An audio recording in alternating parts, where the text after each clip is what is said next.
ఈరోజు నేను మీకు ఆ సరస్వతీదేవి ప్రతిరూపాన్ని చూపించబోతున్నాను. తన పేరు మాలతి ముర్ము. ఇంటర్ వరకు చదువుకున్న ఈ సోదరి గురించి ఎంత చెప్పినా తక్కువే. పశ్చిమ బెంగాల్ పురులియా జిల్లా అయోధ్య కొండల ప్రాంతంలోని జీలింగ్ సెరైన్ అనే మారుమూల గిరిజన గ్రామం ఆమెది. ఈ సాధారణ గృహిణి అసాధారణ పోరాటం చేస్తుంది. 5 ఏళ్లుగా ఒక్క రూపాయి తీసుకోకుండా గ్రామ పిల్లలకు ఉచితంగా విద్యను అందిస్తుంది.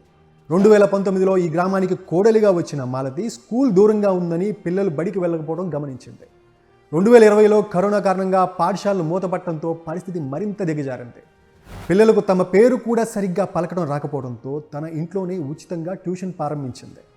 మొదట స్పందన లేకపోయినా ఇంటింటా తిరిగి తల్లిదండ్రులను ఒప్పించింది. ఓ పూరి గుడిసెలో చిన్న ట్యూషన్ సెంటర్ ఏర్పాటు చేసింది. ప్రస్తుతం 100 మందికి పైగా పిల్లలు ఇక్కడ చదువుకుంటున్నారు.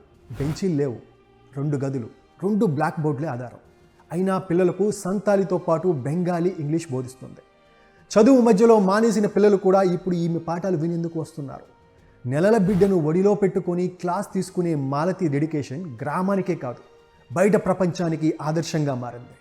ఏదైనా ఇంట్లో ఒకరు బాగా చదివితే ఆ కుటుంబ పరిస్థితి మారుతుంది. ఇలా ఊర్లోని పిల్లలందరూ చదువుకుంటే ఆ గ్రామ తీరే మారుతుంది. చీకటి నుంచి వెలుగులోకి తన ఊరి పిల్లలను నడిపిస్తున్న ఈ గిరిజన మహిళ ఆ సరస్వతికి ప్రతిరూపం కాదంటారా?